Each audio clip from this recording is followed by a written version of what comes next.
Hola amigos, soy Marco Antonio Regil, conductor de 100 Mexicanos Dijeron, y me da mucho gusto darles la bienvenida a este material adicional que viene con Papá Rico, Papá Pobre. Primero que nada los felicito por haber comprado este libro y vamos a platicar con el autor, con Robert Kiyosaki, autor de Papá Rico, Papá Pobre. Les pido un aplauso, a round of applause for Robert Kiyosaki, please. Thank you. Thank you. It's a pleasure being here with you, Robert. It's an honor for me to be here, and this is a world-famous star here, so I'm honored to be with you, and thank you for working with us on the Rich Dad Project. Gracias, al contrario, muchas gracias. Thank you. La razón por la que estoy aquí siendo parte de este equipo es cuando leí Papá Rico, Papá Pobre, me di cuenta que había muchas cosas que estaba haciendo mal en mi vida, el no saber cómo funciona el dinero, el no entender que puedo hacer más cosas que depender solamente de mi trabajo, el poder convertirme en un inversionista profesional o en un dueño de un negocio, sería una forma mucho más inteligente de vivir y seguir haciendo mi trabajo porque lo amo, no porque necesito hacerlo. Entonces este libro literalmente cambió mi vida. I'm sharing that this book literally changed my life, and I immediately felt the need of sharing with the Hispanic population. Inmediatamente sentí la necesidad de compartir este mensaje con toda la población hispana de los Estados Unidos. Thank you. I'll tell you the story of Rich Dad, Poor Dad. Rich Dad, Poor Dad is a true story about my two fathers. I grew up in Hawaii. I'm fourth generation Japanese American, so I apologize that I don't speak Japanese, much less Spanish, so I'm barely speaking English these days.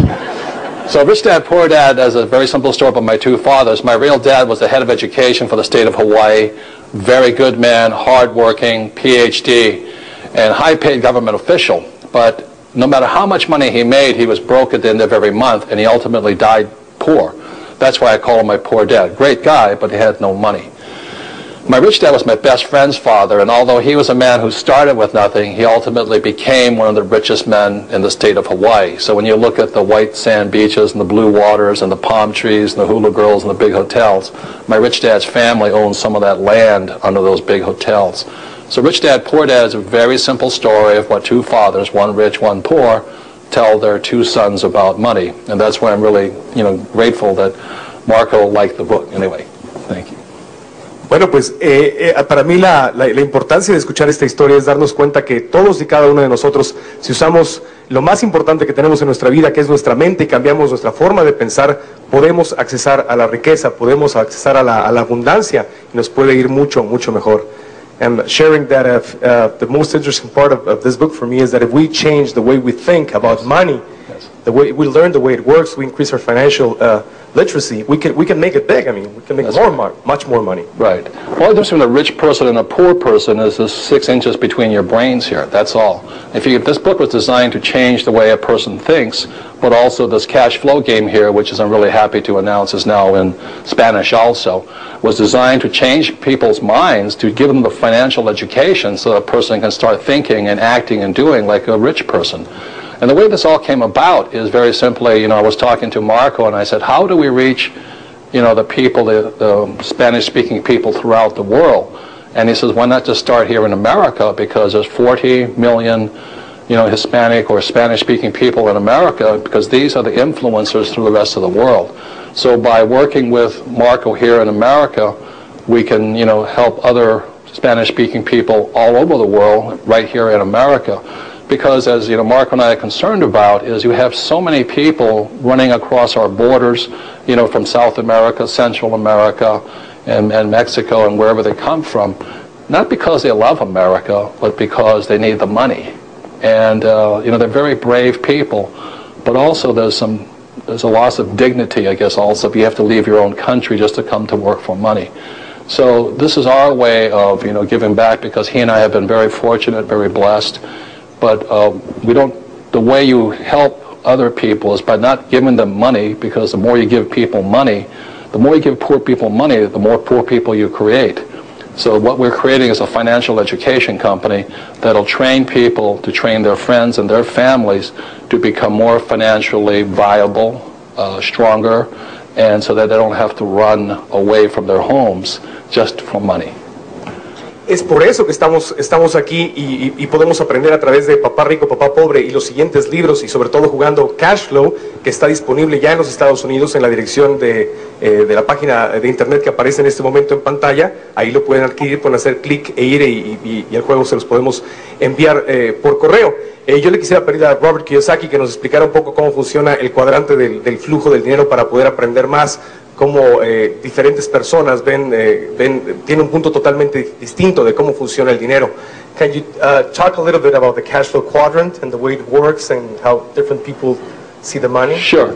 The quadrant is back here. You know, it's the quadrant is E, S, B, and I. And what E stands for employees. And those are the people that, you know, my poor dad always said to me, go out and get a job. That's an employee's mentality, work for somebody else. S stands for self-employed or small business people. And those are the people that, you know, they don't really have a job, but they may clean yards, or they may be a doctor or a lawyer or something like this, but they work by their labor. The B stands for big business, like in America, that would be Bill Gates, you know, an entrepreneur, or Michael Dell of Dell Computers. And I stands for investor, like Warren Buffett or Donald Trump, or even Oprah would be a B, you know. So my poor dad always said to me to go to school to get a job over here. And I said, I don't want to be an employee, you know, I don't want to work for a corporation. I don't want to climb the corporate ladder. It's not that I think this is bad, it just didn't fit my personality. And, you know, my mother wanted me to become a doctor, and I didn't do well in school. So, you know, S stands for smart. And I wasn't that smart in school. So my rich dad said, you'll do very well as an entrepreneur, you know, in business. So that's why I've been an entrepreneur. I've only had a job for 4 years of my life, but I build companies. So today I have this company, a real estate company. I have a gold mining company in China, a silver mining company in South America, an oil company. But I just build companies. And then I invest primarily in real estate and all those things. The point here is this: our school systems train us to be E's and S's. And the rich are B's and I's. These are the richest people in the world, and these are the hardest working people in the world. One more point, in America, these people pay the heavy taxes over here because they're physically or manually working for money. Over here, these people get the tax breaks, and this is worldwide. Because over here, you work for money, and over here, people or your money works for you. And the governments of the world want people that create jobs or know how to have extra money to invest. So that's why the tax breaks are over here. So Rich Dad, Poor Dad, and my cash flow game are designed to teach people to be B's and I's, and our school system teaches us to be E's and S's. Okay, como se pueden dar cuenta, como Robert lo acaba de decir, hay muchísimas razones por las cuales estar del lado de ser un dueño de un negocio, ser un inversionista profesional, tiene una gran ventaja, no solo por los impuestos, sino por la cantidad de dinero que puedes ganar. Le quiero preguntar a Robert, ¿en cuál de los 4 lugares del cuadrante puedes ganar más dinero? Robert, in which of the 4 parts of the quadrant can you make the most money? The richest people in the world are here. That's Bill Gates. And the richest investors are over here, like Warren Buffett. They're the richest in the world. But I'm not saying everybody come over here. What I'm saying here is this: there's a lot of people who make a lot of money here. Many doctors and lawyers and, you know, hardworking self-employed people make money here. The point is, be the one that you want to be most successful in. Today, in today's world, even though you're an employee, you still need to be an investor. Because if you don't invest, you'll always be poor. So what I say is you need 2 professions today, one for you to work in and one for you to invest in, where your money working for you. Le quiero preguntar ahora a Robert, ¿cómo es que cash flow nos ayuda a entender esto y encontrar una profesión para nuestro dinero? How does the cash flow game help us to find a profession for our money? So this here is the cash flow game, and our school system trains most of us to go into what's called the rat race here. And the rat race is where you get up and you work hard for money, work hard for money. But the fast track outside is where the rich invest. And one of the reasons the rich get richer is because this is where the real money is made, on the fast track. But the key to the whole cash flow game is this right here. This is a financial statement. And Rich Dad, Poor Dad is about how you read financial statements. Financial education begins with financial literacy. Do you know the difference in income, expense, assets, and liabilities? So it is the only game in the world that actually teaches people to understand what accountants know, but also what investors know. See, accountants are generally on this side here, and investors are on this side. So it is the first game that actually combines two professions, accountancy and investing.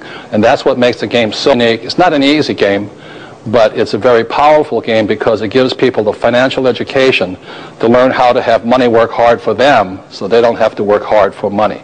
As I'll say it again, our school systems teach us to work hard for money, but the rich, what they teach their kids is how to have money and people work hard for them.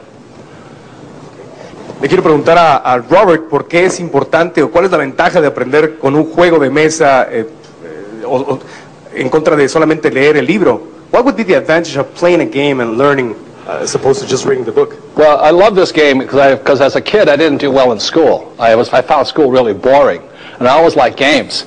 And in fact, I learned to be an investor with my rich dad, playing the game of Monopoly.